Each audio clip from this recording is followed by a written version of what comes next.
Stump. You're listening to 1232, an audio epic, produced by Rumblestump Entertainment. Chapter 15.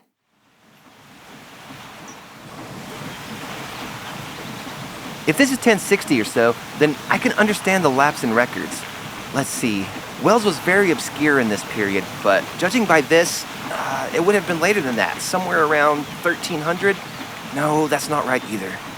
Flint stood beneath the shadow of the water wheel that once powered the mill, watching it splatter water as it turned mightily with the power of the rain-swollen Usk River. He had never heard of any enchantresses taking power in the late medieval period, and yet the technology was too sophisticated to belong to history's gaps, whence legends sprung. This is fantastic. Wow. Flint admired the structure of the wheel and the size of the grindstone, although the surrounding structure had been burned. Actually, all this stuff looks relatively new. He glanced at the footbridge that arched over the creek, noticing that it, too, was ahead of its time. Caryn crossed it with a strange man following her, who was carrying a long staff. Flint continued to study the structure after they passed. I bet Dad would... Wait a minute. The bridge was too familiar. It dawned on him that it was like the one his father had built across an irrigation ditch back home. Every thought of his father brought a flood of unwelcome emotions. Tears welled in his eyes. He sighed. Flint gathered his thoughts again and mused that perhaps his father had built the bridge and the water wheel. Rhona was standing on the hill again, looking out on the country, spinning a blade of grass between her fingers. Lady Rhona, look out! Dafydd swung his play sword by her ear, a little too close for comfort. Take that, you! He lunged and swung, at last laying his imaginary foe on the ground. Rhona grinned, watching as he stood over his enemy. I shall let the lady say. He swore to his opponent, then looked at Rhona. What will you, Lady Rhona? Mercy or death? Rhona had a surprised look on her face. Oh, me? Death. She didn't know what to say. Dafydd turned back to the enemy, shaking his head as if her command was a heavy burden. I am your servant, lady, but this will not be pleasant, he said, dramatically raising his stick. Turn your eyes, lady. He then slammed his stick down in a violent slash to the ground, where the enemy's head would have been. Taking a deep breath, he wiped his sword and turned to Rhona. Be real careful, Lady Rhona. Them black riders will sneak up and get you. Okay, I'll be more careful next time. Thanks for... Rhona thought for a split second, realizing how corny this seemed. Thanks for rescuing me, kind sir. She was embarrassed to play along, but this kid had a way of drawing her into the moment. Dafydd's reaction surprised her. Next time, remember, God is merciful. Well, I've got to be writing on. The resistance needs me. He pretended to get on a horse and gallop away, dragging his pretend sword in the dirt behind him. Rhona turned back down and picked up wood for the fire before she went into Caryn's house. We're going to take just a minute to hear from our awesome sponsors who make this show possible. Then we'll get back to the show. This episode of 1232 is sponsored in part by Oasis Family Media and its family of companies including Oasis Audio, Enclave Publishing, and Sky Turtle Press. Publishers of the forthcoming epic Edmund Spenser's The Fairy Queen, rendered in modern prose by Rebecca K. Reynolds and illustrated by Justin Gerard. For more information, visit fairyqueen.com. That's fairyqueen.com, or find the link in the description below. Hello, 1232 listeners. This is Callie Sue, and I'm excited to tell you about Dramify, the ultimate platform for creators and fans of audio dramas. With oodles of genres, hundreds of shows, and thousands of episodes, Dramify is your go-to streaming service exclusively for family-friendly audio dramas. Whether you're a devoted listener or a creator of a family-friendly masterpiece, Dramify has something for you. And guess what, 1232 listeners? You can now enjoy 1232 on Dramify. Just go to dramafy.com/1232. That's DRAMAFY.com/1232 and get started for free. Happy listening. Let's see, where did we leave off? Rhona was startled to find an unfamiliar guest inside, talking to Caryn. They both looked up as she entered, and Caryn smiled. The strange man looked like an NFL linebacker in a priest costume. He had silver-black hair, his mustache and beard were neatly trimmed. His eyes, however, bored into her with a wild intensity. Rhona put down her armload of wood. Rhona, this is Priest Michael. Caryn looked at him as she finished, hoping she had not been wrong in revealing his name. He didn't respond, but kept glaring at Rhona, holding his quarterstaff in both hands. Rhona said nothing, but matched his gaze. So, this is what God sends us. The man said to Caryn. A wild roe. Hey, I can hold my own, mister. Rhona's posture changed to a defiant stance. He half smiled, revealing a kind nature behind a prickly exterior. When he spoke, he sounded tough. His Scottish brogue drove each word home. In your world, but not in Brecon. Not in 1232. You need divine guidance to survive in this age. Do you possess the strength God gives the righteous? The tone of his voice charismatic and yet foreboding. Rhona bristled. All right, Mr. Gandalf wannabe. I make my living as a warrior where I come from. Rhona was irritated. The priest looked deep into her eyes, causing her to look away. Oh, a warrior. Rhona raised her left eyebrow and let herself fall against the wall. I rescued your precious prisoner. She crossed her arms and squinted her eyes as she stared at Priest Michael. Your arrogance is a hindrance. Still, we can use every able fighter who will swear allegiance to the cause. Caryn tells me you wish to join the resistance. His eyes searched her face again. Well, I can't just sit here. She wanted to make a good impression, but too late. Her biggest weakness, a temper, did not stay hidden. The door bolt to Caryn's hut jiggled. Rhona straightened, and the man effortlessly stepped into a shadow, somehow disappearing. It was an effective illusion. Flint had been outside, examining the bridge, and didn't notice a skinny, long-legged dog hanging around Caryn's hut. Flint came through the door, heedless and awkward. The dog snuck in with him. He caught sight of Priest Michael, who stepped into the light, but before he could speak, the priest shouted something about banishing that vermin. Flint sent Rhona a questioning glance. No sooner had he opened the door when the hound darted out, running for its life. Be gone with you cur! The priest stabbed at her with the staff. In the dusky twilight, he watched the dog disappear. The hound ran wildly across the grassy field, looking back in fear, tail tucked as it dropped out of sight.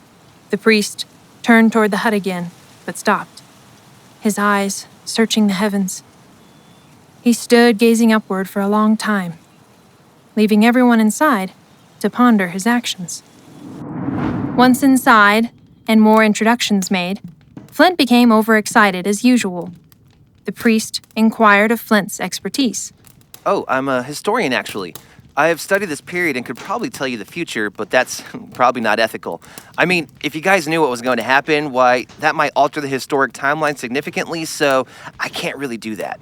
Flint blinked, shoving his glasses up higher on his nose and pulling his sleeves down.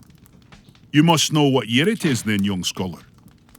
Oh, I can probably put us somewhere between 1180 AD and 1300 AD. I'm judging by architecture and farming methods, but I haven't pinpointed a specific calendar year.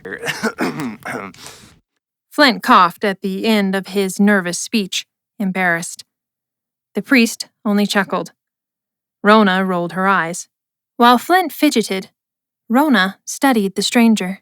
She couldn't put a finger on it, but the priest drew her in with an inscrutable light. He had the manner of a religious cleric, soft-spoken, kind-eyed, but hardened by conflict. A well-used longsword hung at his side, a fighter. At last, he interrupted the silence, and with a prophetic air said, You both know you do not belong here, yet this is your destiny. Stirring the fire, he turned to look at them, with a solemn gaze. You did not decide to come here, and you cannot decide to leave unless God arranges it. You have a purpose to fulfill, which is beyond what you can imagine. And you both must still decide where you will spend eternity. He sat by the fire as its flames crackled higher and brighter. Flint and Rhona shot an incredulous glance at one another. When they had eaten supper, and Dafydd had finally fallen asleep, Priest Michael took Caryn's hand and looked her in the eye.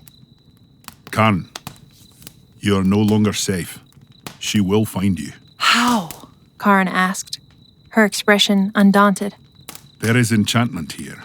Somehow, her spies have discovered you. I cannot deny I avoided it, sensing it often. I had not wanted to abandon my home. Caryn put her hands in her lap and looked down at them, as if she were holding something. It's a good thing we're here then. We can protect you. Rhona said, but the priest kept talking to Caryn.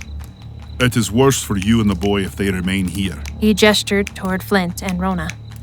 I will take them with me tomorrow. But you need to be vigilant and watchful. Your service to the Resistance has been vital. Now it is time for you to look to yourself. There will come a time when you can no longer live here. That time is near. Rhona couldn't argue with his logic. As long as she and Flint were around Caryn, they were drawing unnecessary attention to her. Flint piped up. Well, it's unfair to leave her alone with the little boy. They should come too.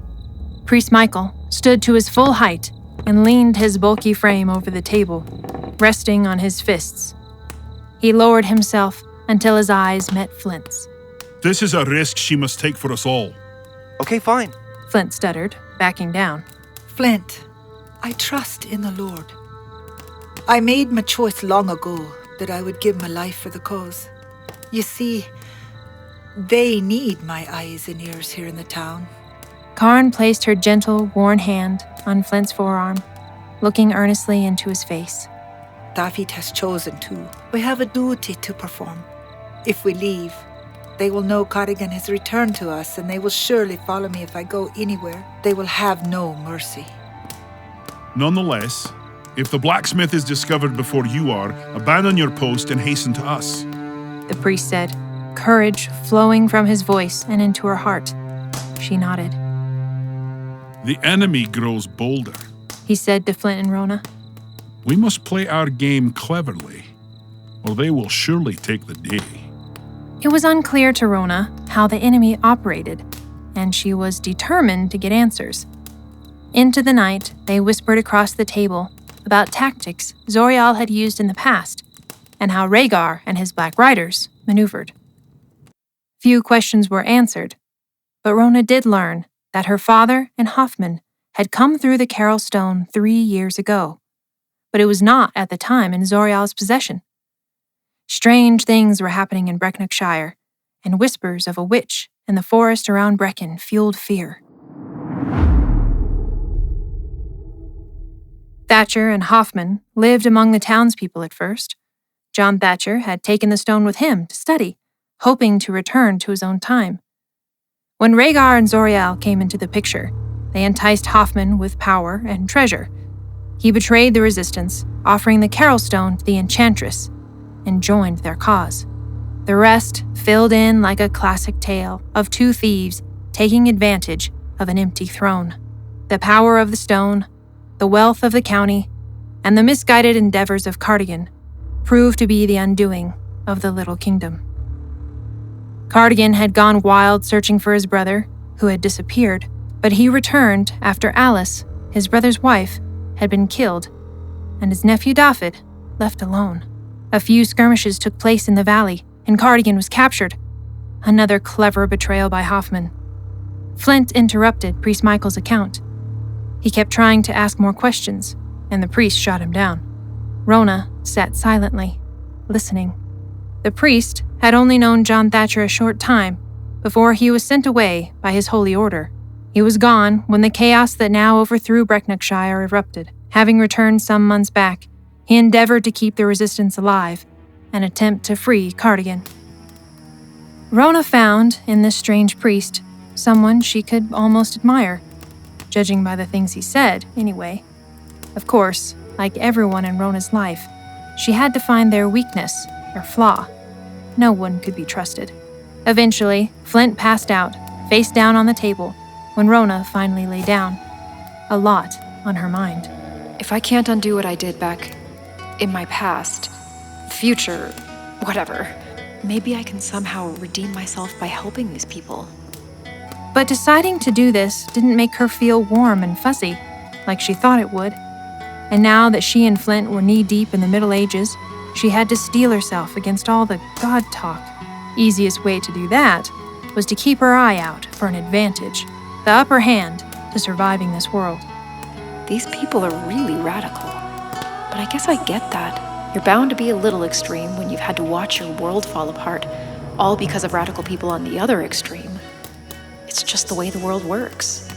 She closed her eyes, trying to envision engaging this enemy. My gosh, I don't know the first thing about their kind of combat. But I'm a fast learner. I'll pick it up. Maybe even teach them a few things.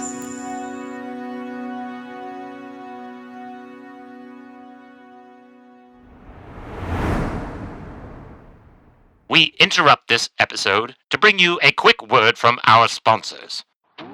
Is your tea in the cupboard boring?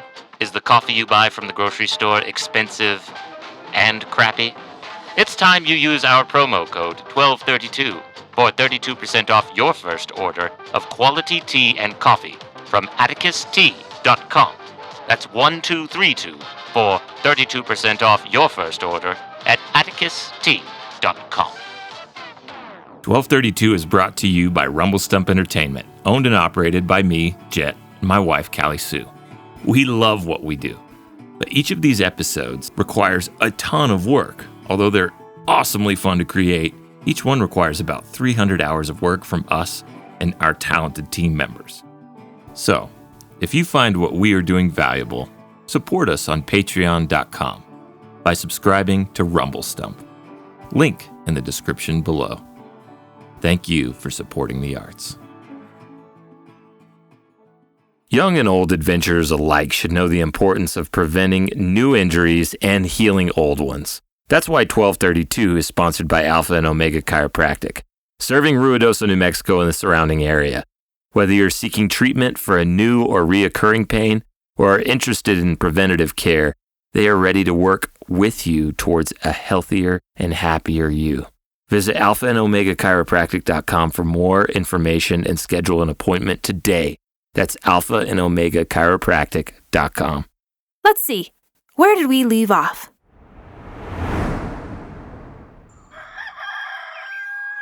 The priest woke them early. They crossed the bridge before dawn after saying goodbye to Caryn and Dafydd. The boy clung to Rhona's neck, crying, and had to be pried off. Rhona was embarrassed. The kid's attachment to her was unusual. She'd done nothing to encourage it. But in an attempt to be accommodating and to stop his crying, she bent down and told him they'd see him again, and not to worry. Rhona didn't remember ever speaking to a child before meeting little Dafydd, much less comforting one. Yet there was a fear she'd never see him again. The three of them came to the blacksmith's thatched house from behind. The priest went inside, leaving Flint and Rhona to wait in the barn. It was too dark and chilly to stand around. Rhona walked up and down the row, rubbing her hands together. Flint, very unaccustomed to the outdoors, tried staying warm by being still. He found a place to sit on the ground and leaned against the building. How long do you think this will take? Flint moaned, hunching his shoulders. As long as it takes, genius. Rhona was still pacing. No, I mean, getting in with these people. They don't know us. We don't know them. How long will it take you to, simulate, to fit in? Flint tucked his hands under his armpits and shivered. Well, you don't just up and accept a new recruit. There's bound to be some kind of initiation, a test, I'm sure. Seeing as how we've been on their side since we got here might help, but you can't trust anybody. We could be spies for the evil queen lady for all they know. This is a big deal to take us along. How long have we been here? 3-4 days, right? Rhona walked back and forth, hoping the sun would come over the mountain. The dawn was already graying the sky. She walked over to a big black horse that stood tied to a rail. He has no clue what it's like to fight for your life. These people have had to win their right to survive here. She thought, petting the horse's neck in long, firm strokes. Horses smelled good to her. She held out her hand to the animal when it turned its head and stretched out its nose. Rhona's mother taught her about horses when she was a kid. Those were some of her earliest memories. It was good to get her hands on one again. Rhona caught a shadow, cast by a hawk, perched on the barn door. Time was passing, and she was getting anxious. She strode up to Flint, who was dozing. I'm gonna go see what's taking him so long. She stepped over him and disappeared around the corner. Flint only opened his eyes for a second and closed them again. His mind was disarrayed and his body worn out from grief. He sighed and tried to get comfortable. The orange sunlight crept up his frame, warming him. He was too drained to think or grieve. He missed his apartment with his cot and special memory foam pillow. But a noise soon got his attention. The dog that had scurried into Caryn's hut sat licking his face. Oh, hey! Blocking the sun with one hand, he tried to make out the shape in front of him. Priest Michael returned and mounted a black horse and gathered up the lead rope for the pack mule. The blacksmith helped Rhona up on a feather-legged buckskin horse. His tiny ears flicked and twitched at everything. Rhona hadn't been horseback since she was 13, before her mother died. But it all came back, as if it were a part of her all along. She gathered the reins and patted his thick neck, talking to him softly. The blacksmith returned to his house, stepping past Flint, who stood in the barn alley, confused. What's happening? Flint held his palms up, watching the priest turn to go. Flint, give me your arm! Rhona shouted. She swung him up behind her, but not in a smooth motion, and they both almost lost their balance and came off. Whoa! Oh! Where's the saddle? Ah! Flint almost tipped backwards as the horse jumped forward. Rhona held the horse back and tried to calm him. Flint scrambled to get a hold on Rhona's shoulders, very tense already. Flint, idiot! Keep your legs out of him! You're going to get us bucked off! Rhona chided. She thought of the pony their mom had given them when they were both 6. It was déjà vu. Okay. Flint tried to talk as they trotted away, him bouncing and the horse skittering. Rhona could feel the tightness of the horse's back and decided the best thing she could do was keep his head up. A rooster crowed as they rode quietly through Brecon Town. Flint gripped Rhona's shoulders tighter. So it's coming with us? Rhona commented about the dog slinking behind them. Yeah, Daffod says she's just a stray around town. I've kind of adopted her. She's with me every time I turn around. Flint said. Rhona was still trying to keep the horse quiet, and before she could gather a reply, everything went to pieces. 3 men on horses charged up the street behind them, yelling like wild banshees. They swept past them at a full gallop. Rhona knew it was going to be a disaster and let her horse react rather than trying to control him. It was a good thing she did, but Flint might have disagreed. Their horse took off after the others. Rhona, confident that she'd be able to stop by hazing into Priest Michael's horse if necessary, squeezed her legs tighter around their mount. The 3 men rode down the muddy street, one of them carrying a burning black banner. When Flint glanced behind him, he saw smoke rising from the direction of Castle Brecon. Alarmed to see cavalry thundering across the bridge that lay only a mile behind them, Rhona let the buckskin fly beneath them, just hoping Flint wouldn't lose his balance and drag her off. She felt the horse's muscles bunch and gather under her. If we make it through this, I'm gonna kiss this horse.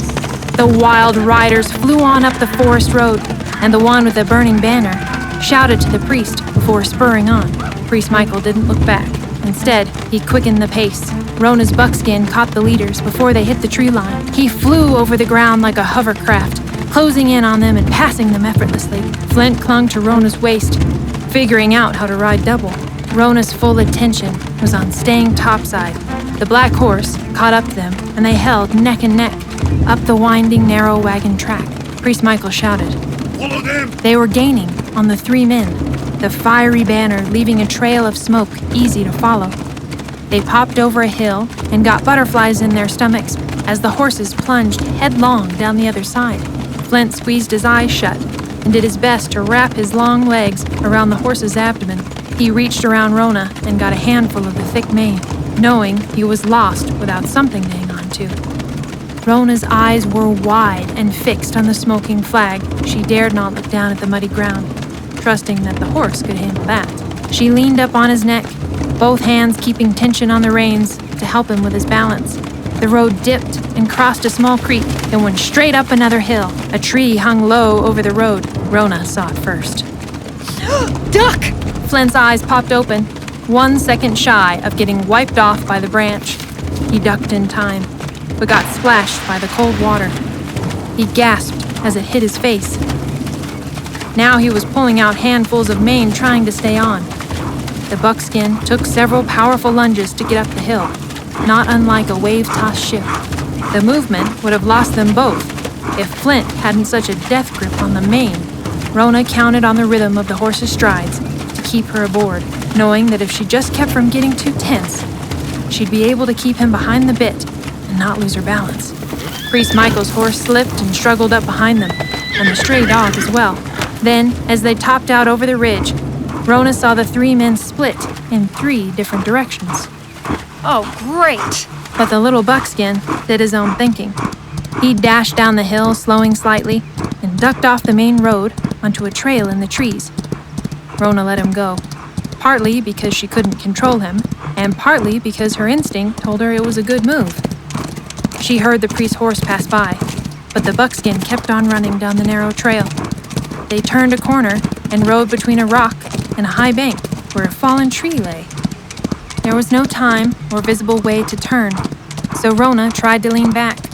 Flint was leaning into her, and she couldn't prepare for the jump.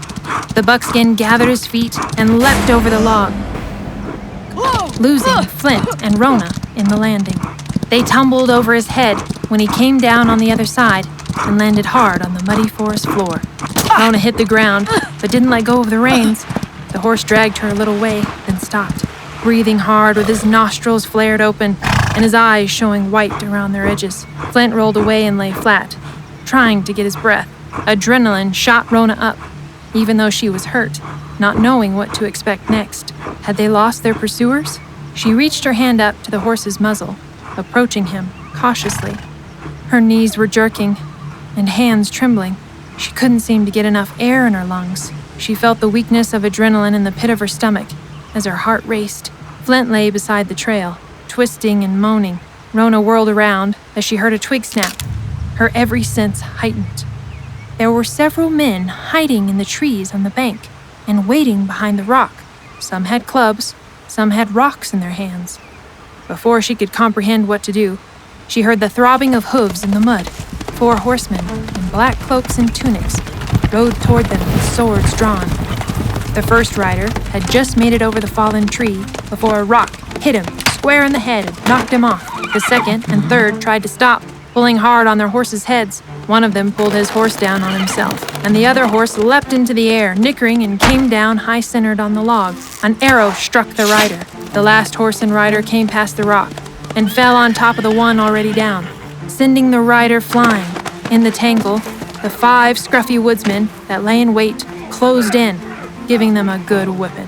Rhona had her hands full, trying to keep the buckskin from taking off and leaving her. One of the loose horses came close enough for her to step on the dragging rein and stop him. I could have been killed! Flint shouted, his voice cracking like a teenager as he scrambled to get away from the horse that had fallen near him. Oh my gosh, Rhona, did you see that? He ran to her, panting. Who are they? Flint asked, pointing to the woodsmen, who worked busily, stripping the dead black riders faster than an NASCAR pit crew. I think we just met the rebels. Here, hold these 2. I'm gonna go catch that other one. Rhona left the buckskin and the other horse in Flint's hands and trotted down the trail, where the other riderless horse was fighting to get his front foot free of the reins. By the time she led him back, the woodsmen had dressed themselves like black riders. Get mounted. Leave off the left glove, dunce, like Cardigan said, or you'll be meeting St. Peter early. Ready, men? 4 of them rode away, leaving one, a burly, middle-aged man, behind with Rhona and Flint. You must be the children of Brother John. Help me ready the ground for the next wave. Apologies, milady, but we've got to be ready. He beckoned Flint to help him drag more brush over the log, making it a high leap if a horse were brave enough to try it. Rhona laid a hand on the buckskin's sweaty, hot neck. Well, boy, I owe you a kiss, but not till we're out of here. Looks like I'm gonna do a little fighting here in a minute. She led him to a tree and tied him firmly out of sight, then went back to help Flint and the man drag brush. Before they were finished, more men came down from above, one with a longbow and the rest with rocks. All right, fellows, we don't know how many will be coming now, so look alive. And don't knock off anybody who's missing their left glove. We want to keep our numbers up. They all took cover, a couple of them climbing into the top branches of an oak that spread out over the trail. Rhona, what are we supposed to do? All I've got is this knife Caryn gave me. Flint said in a nervous whisper. Give it to me. Get a stick or something. Rhona whispered back. She took the long dagger, happy to have a weapon she could actually use. Flint picked up a discarded club. What do I do? Flint asked, fidgeting. Rhona gave an aggravated sigh. Ugh, hit somebody with it. If you can't do that, just block. I know you swing a bat around. I've seen you play baseball. Wait till they get him on the ground. And then we'll both go out, stay back to back, and do as much damage as we can. Okay? Can you remember that? Yes, okay. Block and back to back, block and back to back. Yeah, I got it. Flint repeated over and over under his breath, with the insult about baseball going right over his head.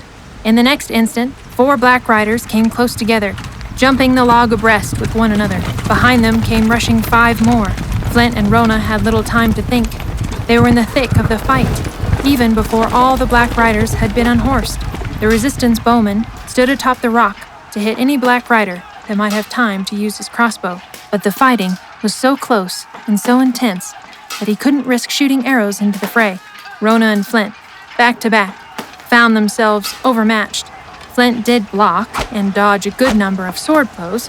Rhona had already sent her dagger flying into the neck of an enemy, making him fall stone dead from his horse, but now she was unarmed and leapt about like a cricket in a frying pan. She didn't let Flint get out of reach, hoping they'd get clear of the ruckus long enough to find another weapon. Eventually, she found a rock, chunking it hard at a black rider who was about to deliver a blow that would have chopped her in half. She hit him in the face, making him lean sideways. Rhona tried to deliver a kick, hoping to knock the sword away.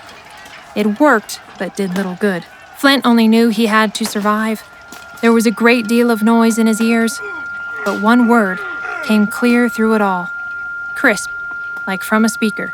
Down! It was Rhona's voice. Flint dove for the ground, and Rhona landed on top of him. They heard a whirring sound like a helicopter blade sweep just by their heads.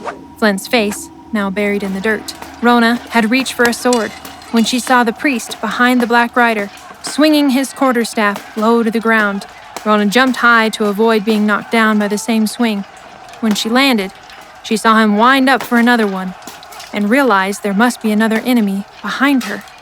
She staggered backwards and yelled down, toppling Flint to the ground and seeing the priest's staff fly above her face. After that, he let his staff swing around back under his arm, and, stepping over the black rider at Rhona's feet, he offered her a hand up. Flint raised up on his elbows, feeling around for his glasses in the mud. The resistance fighters raised a triumphant cry and again stripped the dead black riders of their cloaks, tunics, and weapons. Priest Michael motioned for Rhona and Flint to follow him and walked to his horse, standing quietly near the buckskin. Let's wait to camp. He said, and rode off up the road. Rhona untied the buckskin and led him up next to the bank to climb on. Flint staggered to them, holding up his arm. Rhona raised both eyebrows and snorted. Not this time. Get your own.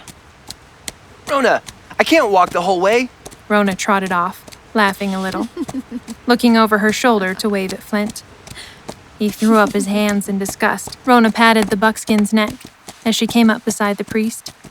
Rhona didn't know how to use a sword to defend herself, becoming painfully aware of her inadequacy in combat, and this was the second scrape since arriving here that almost put her out of commission. Hey, I need one of those. Rhona said, pointing at the priest's sword. It was better to be assertive than timid, especially when uncertain. She'd always lived by that rule. Priest Michael turned and gave her an unfavorable stare. She looked away. Okay. Teach me to fight then. I want to learn your weapons. Matter of fact, I want a weapon. Any weapon. You know I had to fight with a rock back there? Rhona said this, as if he would be as shocked as she was. Rocks are our weapons, He gazed ahead at the road. and sticks, and mountains, and thunderclouds. Resistance has no armory but what you see here. No switching sides now. Not that I'd want to, but I was hoping for a bit more than a gang to help get Taff out. Rhona thought as she sighed, looking around the woods, shooting a sideways glance at the priest. I guess that works too. Rhona began to see that nothing short of a miracle would lift Zorreale's yoke.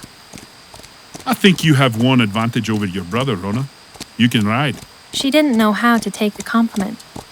Baffled by it, expecting him to say something sarcastic, she reached back and pat the buckskin's rump. She thought it might be a veiled insult, but it wasn't. Flint trudged behind Rhona for a few yards, watching the horses stretch the distance between them. Stopping for a breather, he almost jumped out of his skin when a sudden rustling noise came from the undergrowth. He froze until the same slight-built hound emerged from the brush, its tail between its legs. Flint, relieved, reached out to pet it.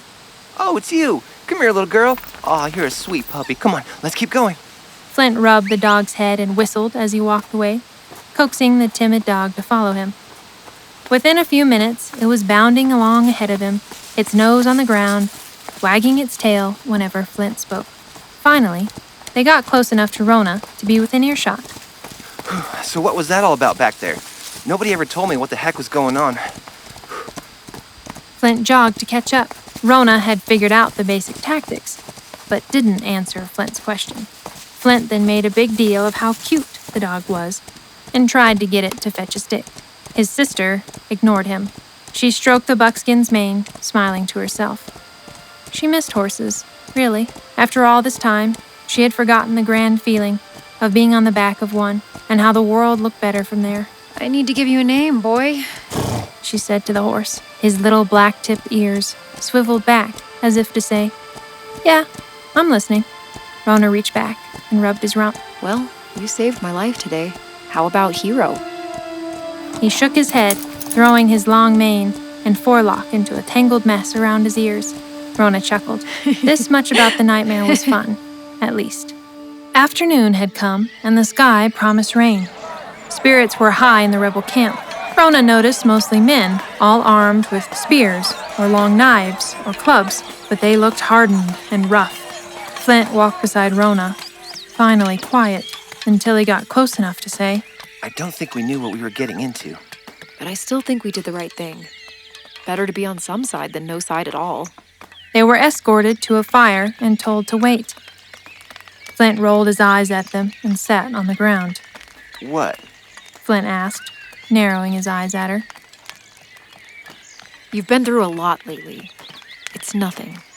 Rhona responded absently. It was too much effort to be constantly ribbing him, even if he set himself up all the time. She preferred to be watching the people in the camp. Some of them still wore the black tunics and cloaks they had borrowed from the Black Riders. Rhona studied the tunics and realized what Zorreale's emblem was, a solar eclipse. How ironic is that? The enemy in the past and the future both want to blot out the sun. The thought made her shudder. She kept on watching the rebels, high on success. By now, there were about 20 of them, with more coming. From what Rhona could tell, they treated each other differently than the renegade soldiers she was used to. Every new guy that came in went straight to a spot under a large tree where the wounded lay and knelt beside them. Flint shattered her reverie. Man, I can't believe I'm actually seeing what I'm seeing. I mean, I was in a real sword battle today. They were fantastic. Did you see them with their swords? They were like really good. This is just amazing for me. I've dreamed about this time in history since we were kids. Rhona, it's just awesome. He ended by shaking his head and squatting down close to the fire, warming his hands. Really? Rhona didn't hide her sarcasm. Everything is so different from how I imagined. Somehow it's, I don't know, more serious. He smiled, looking down. I promise you, Flint, what you don't know will hurt you, especially in a situation like this. You don't even have to listen to my advice, but for heaven's sake, control your mouth. I need you to remember what you can about this time so we can have an advantage. But don't go mouthing off. We've got a lot more to learn before we can make a move.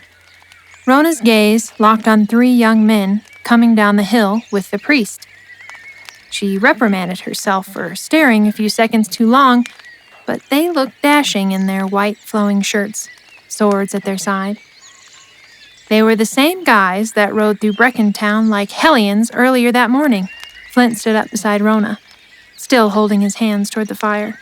Flint, Rhona, seeing you both here gladdens my heart, said the one in the blue tunic, grinning wide.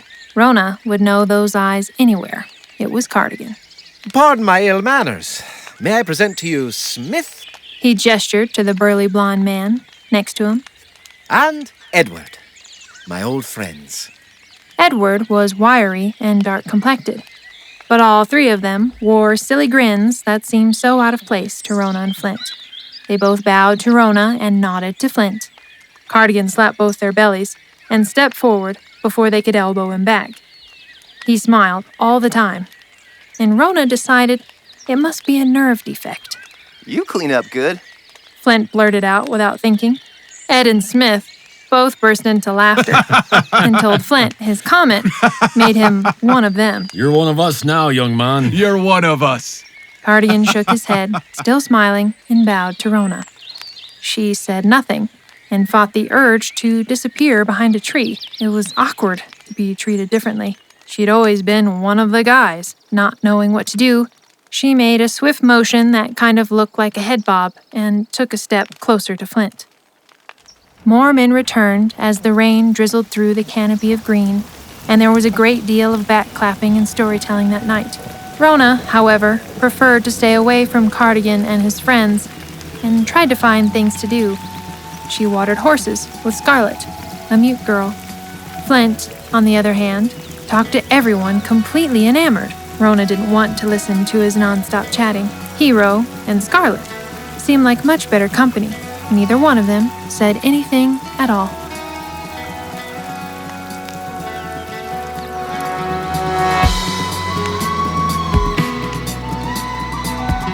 Hey, Callie here. Congratulations, you made it through 15 episodes. That's half of season 1 of 1232. I'm proud of you, really am. I hope you've been enjoying the show. Stay tuned for 15 more episodes in this season. And if you're lucky, and if I'm lucky, there's going to be season 2, because this one ends on a cliffhanger. Enjoy listening. Stay courageous. You've been listening to episode 15 of 1232, produced by Rumble Stump Entertainment. Written by Callie Sue and Cheyenne Bell. Narrated by Callie Sue. Today's voice talents include Robin Cage as Rhona Thatcher, Sherry Evans as Caryn, Corey Keller as Flint Thatcher, Kaylin Landry as Daffith, Matt Burke as Cardigan, Sid Goodlow as Priest Michael, Mike Darling as Smith, and Garrett Goodlow as Edward. This episode was mixed and engineered by Jet Black, with editing and sound design by Casey Caballero, Caballero Sounds. Music by Callie Sue and Jet Black. Mastered by Zach Bryant, 9 Moon Mastering. Cover art by Niall C. Grant. 1232 is made possible by our incredible and generous supporters through Kickstarter. You know who you are. To our knights, our bards, our Welsh bowmen, wizards and chieftains, thank you. Continue the adventure in episode 16.